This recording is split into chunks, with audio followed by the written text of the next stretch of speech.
the study of conspiracy material is identical with, should be considered identical with a spiritual process. Sure. Yeah, because you have these New Agers over there going, I don't want to touch all this stuff. It's all real dark and everything. Oh my God, you're so negative, Michael. Yeah, exactly. And I go, and then you have this other conspiracy crowd who, they're all divided. You see what I'm saying? Or this conspiracy crowd who say, if we could just get rid of government, everything would be marvelous. Yeah, so you're spiritually empty, but you think, you haven't done any spiritual work. At least the New Agers at least trying to do some sort of spiritual work. Sure. The conspiracy guys just running around waving placards ready to, get rid of government and all of this stuff, as if that's going to be some sort of solution. Yeah. So the error on both sides there is that they're not factoring in consciousness. For the conspiracy person, it's mostly them and us. For the New Ager, it's a sort of a bogus conception of man. That if he just puts on a big Cheshire cat smile and it just goes about his business and gets preoccupied with that stuff, that's going to be enough. They don't want to look at the dark side. They don't want to look at the criminal history of mankind. Which is, you have predators here. You have tigers in the long grass who don't mean you well. So there's the weakness in that side, you see. So the blending together is done through the idea that the greatest weapons against those forces is to understand your own psyche, to understand what's going on inside your own mind, because that's what they understand. Now that's not to say that they have conscience, they don't. As a matter of fact, their Achilles heel is that they really don't ultimately understand the human psyche in the deepest sense, right? But when it comes to the control animal, they know enough, let's put it this way, to completely control whole groups of mankind over long periods of history. This is the danger. And the history books reveal that has been done. That's not me dreaming that up. That's history alone shows you. The entire ways of life have changed. Go and ask, here we are in Australia, go and ask any Aboriginal elder, New Zealand Maori elder, go and ask them about the criminal history of white man.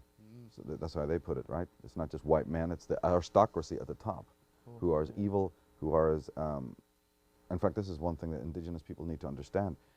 Their foible is that they think it's just a white man scenario, black scenario. It's not, because that oligarchical force that has preyed over these indigenous people, and let's never doubt that that has happened, have also preyed over the white man too. He's the victim as well. Exactly. This is a group, but the thing is that anytime somebody starts to twig this, like a Martin Luther King or even a Malcolm X, when they finally realize it's more than just race, they're executed, they're taken out, either professionally or physically, because that's never to be got at. All these races fighting and murdering and killing each other and blaming each other, the blame game. So it's not about the ordinary people. It's not about them fighting each other. It's about this oligarchy that has preyed over all mankind. All men have been victimized by these few creatures at the top of the pyramid. You see, it's very, very serious. But when you spoke earlier about the kind of psychic hygiene concept, that's what people like myself might work is to do. It's not to give you the whole answers and put you there.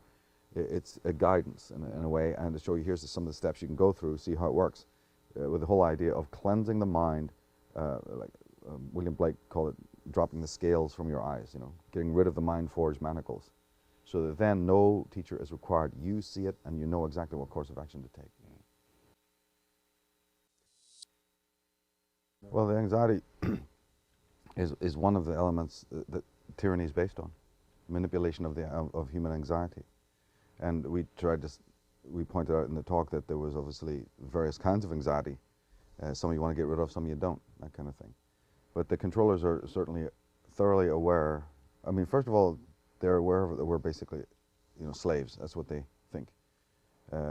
They think that they built our civilizations, they've created our reality, any affluence that we may experience, any sense of well-being, they look at us as if they're the providers, and we should be eternally grateful, And as they try to move towards this global village concept, they basically want our complicity in that. And therefore, they also think that by making things very troublesome, very difficult, very anxiety-ridden, people start having fear, we'll lean on Big Brother, we'll lean on father figure again, to get that sense of stability that may be lacking. But the thing is that then it needs to be pointed out to people, those not even familiar with the subject matter, that it is by design that is done. Because otherwise the anxiety you spoke about is perpetual. How would you get out of it? If you didn't know, if you didn't twig it, that this is in fact by design, some other hidden forces are working around me to make me feel this way. Because what's happening is that you're being drawn out into the world, you're being drawn out into the collective. And the anxiety arises because there's a distancing now between your own true self, right, which is what you've been born here to realize, and the whole other matrix of duties and domestic minutiae and charitable acts and altruistic acts and political affiliations and religious beliefs. See, that's all just false. And we're being pulled out of that. And so the anxiety that you speak of arises because some sort of inner voice within us resists that. And it sets up, the call of that authenticity is then perceived as anxiety. What do we do? And not knowing that, we then step into the whole leviathan of the pharmaceuticals and the doctors, the men in the white coats. You know, we were mentioning philosophers like Foucault who had been warning about this for, you know, umpteen years. Watch out, because these are agents of globalism. These are agents of control. But we go, I mean, it's sort of like a white magic ritual in which you go to them. They don't necessarily come to you. But you step into their world, say, doc, fix me, there's something wrong, I can't sleep at night, whatever. And so millions and millions of dollars, millions of pounds are put into the creation of all of these happy drugs. And also the media, all the mainstream media. And it's so addictive because people need to escape into that media. They need to escape into those archetypal scenarios, the sitcoms, the movies, the imagery. So, as we point out, the kids, the very violent, sort of aggressive media that they're obsessed with, you see. But they can't stop because it's addictive. There's so much repressed anger, there's so much repressed aggression. And it becomes very addictive then. So when you're trying to then go cold turkey and maybe step into what I would describe as the holy work, which is this revelation, because I'm one of the only people in this movement who absolutely insists that the study of conspiracy material is identical with, should be considered identical with a spiritual process. But yeah, when we used the metaphor of the guitar, that was simply to show that on one string are different voices. So that when we think in terms of the creator, or we think in terms of the universal energy, you think of it, you know, like also the chakra system, there's just notations, major and minor, feminine and masculine, lunar and solar, nagual and tonal, prolific and devouring is how Blake talked about it, yin and yang. What we often forget is that that's on one string. So there's two refrains, two voices, two nuances, two expressions, but they're linked, they're one. We have the sun and the moon right there. You close and open your eyes, light and dark, light and dark. So everything is apparently a dualism. But that dualism itself sits over a unity. Not a oneness. This is all New Age talismanic banter. There's no such thing as oneness. But there is an allness and there is a completeness and a wholeness of which we are all separate parts. And what has happened now that there's two words, there's part, P-A-R-T, and apart, A-P-A-R-T. We are apart from that. We've lost our connections, you see. So in the conspiracy movement, in the work that we're doing, we're trying to close that gap so people again become part of that that wholeness and that allness. And again, it's happening. People are totally getting it. We're still in this mess, you know, where it can get quite disheartening in some way. I mean, I travel around Australia a lot. I go to a lot of you know, small towns, big towns, and I see a lot of apathetic and asleep people. And it's not that, you know, I mean, they're going through their process and whatever, but you know, they're almost guided to not have a process, you know, to be completely numb or to play, you know, that status quo type of way of life. You know, and you have to be okay with it. Well, that's the other thing. The other thing is that when a good man, a moral man, sees that predicament, he often wants to dive in. But in doing that, although it might be born from a virtue, it ends up being a vice. Because those people who are unawakened, as you say, they're in that state, they need to be in that state, but they also may not want to be awakened, because this is a Siddhartha road, this journey, you know. Exactly, yeah. That's why, to answer your question, why so few, even with all these thinkers out there, we haven't woken up yet. Because first of all, if we don't get wakened up without being shaken up, what's happening now in the age of revealing with the Pluto archetype and Uranian archetype moving, that's shaking up process. The waking up is still a process to come.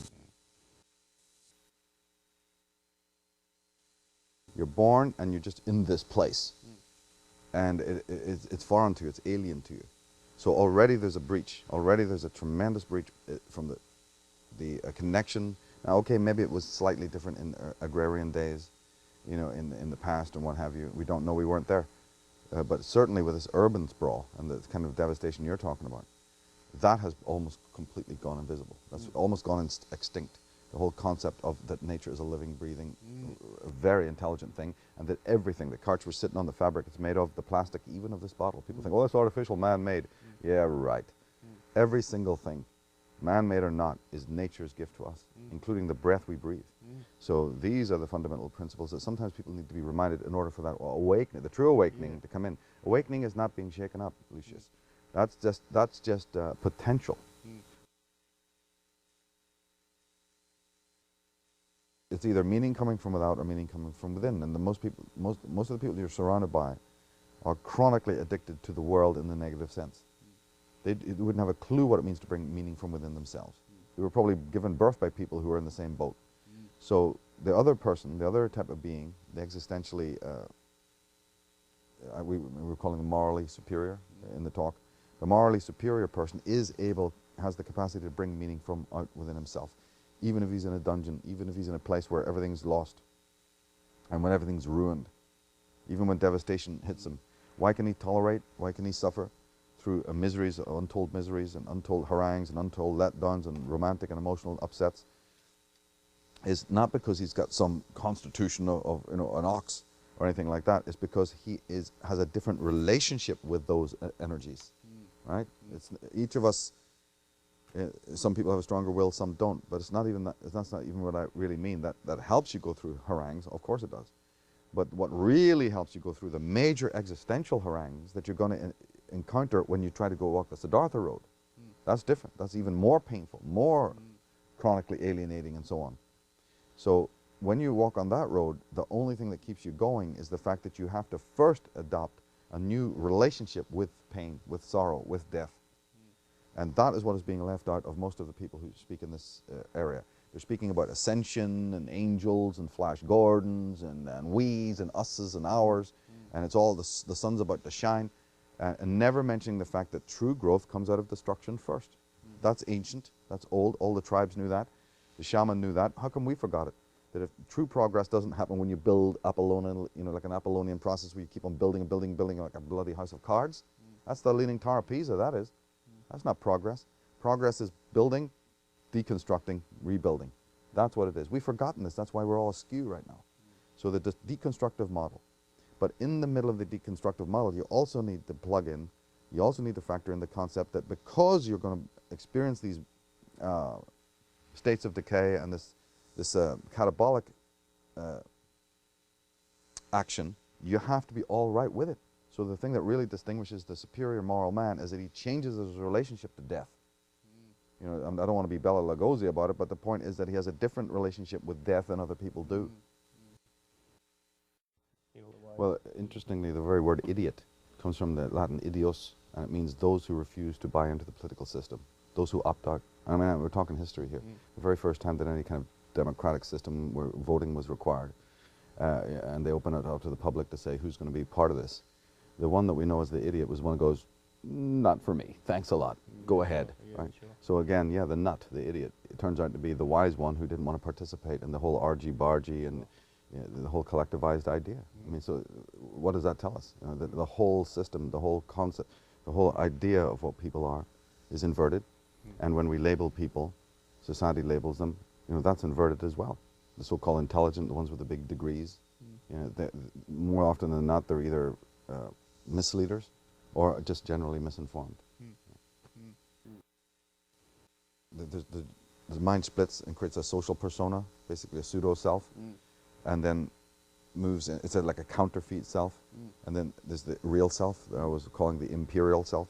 So the Facebook concept and all of this electronica is basically that. It's to present yourself as this pseudo-self, because that's what you do. Just like when you used to meet people, you know, you interact with society as a pseudo-self, not a real self. This has been pointed out by many people, but you know, it's not taught to us today. We needed to be taught those things as soon as we entered school. Well, we needed to be taught a lot of things when we entered school. Remember, I talked about 3 or 4 of them ago. How they missed telling us that. Yeah, exactly. You know, like the soul, the science is in now that says the self exists. I mean, the science is in that the soul exists. It's no longer a matter of argy-bargy or any type of contradiction and is it or isn't it. You know, that was only when you had mystics that you just didn't want to accept. Now we have the top scientists have proved it. You know, and also remember they've created the technology now to actually see how the neurons move in the fetus. So the theories of Noam Chomsky and others are now proven correct. Just Noam Chomsky going all the way back to Immanuel Kant, who said that we are born with innate ideas. We have an architecture that's already innate. It doesn't come with experience, right? And Noam Chomsky coming under that heading to say we have a matrix of a linguistical matrix. That's how children can learn umpteen languages so early, learn how to inflect and even correct their elders on ways to speak. That when they analyze even baby talk, it actually is logically more correct than some of the ways that we've adopted later on. There's fascinating studies in all of this. And so now that they've actually had the gadgets, the scientists, even the most skeptical creatures, are confronted now with actually seeing the very antithesis of what they've been sprouting for years and what millions of dollars has been spent with. And that's another huge piece to bring into this movement, to show like the Greg Bradens have been doing and various others have been doing this, certainly Bruce Lipton. You see, they're coming forth now to tell the scientific world, shut up, right? We're no longer listening to this rubbish. We're no longer going to think of man as just this robot. Remember the Daniel Dennett quote that we had where the cell can do a lot of different things. Well, of course it's dead, but it has no intelligence. But it can do all these remarkable things like, watch me, I'm even speaking. You know? Remember that thing we said that just because a goat's got a long beard doesn't mean he's a high priest? Exactly. Well, that's what's running loose. But their own words are contradictory. Remember we pointed out the contradiction of saying that if your whole persona, if your whole sense of I-ness is based on being perceived, it's a social construct, that is itself contradictory. Remember we pointed out that even in their own works, it's contradictory. So going through, I rest my work a lot on the masters and the elders of before, but also taking from the horse's mouth these scientists and these materialists and physicalists, bring their teachings and right there. So it's not Michael Tsarion making any point of view. Read it with me and let's look at the contradictions together. And when you do that, it's like a big relief to say, wow, where have I been? I've been under a state of hypnosis here with all of this nonsense. You know, that's vital. It's a vital part of it. How can you blame the tyrant for treating you like a slave if you act exactly like one? You know, the poet Shelley asked us to rise up and roar like lions. The last, what is David's latest book? Get up off your knees, humanity. Exactly. When are we going to do it? These people are a small elite group, riddled with fear, very, very weak, existentially speaking. And that's the thing. The overall majority of people. There's more of us collectively. You could say if we had the same kind of like mind in wanting to throw out these tyrants. There's only a small cabal of them really, and that's why my work is focused so much on why that is. Why is it then, given that that is the case, so few of us, why the change hasn't happened? If we outnumber them and we're just as smart as them in many ways, some people are, then what is stopping the actual turnaround from taking place? And that's what led me in my personal journey to start looking into the stuff that we're sharing now, which is how the personal psyche. And that's where it's at. Is manipulated. Yeah.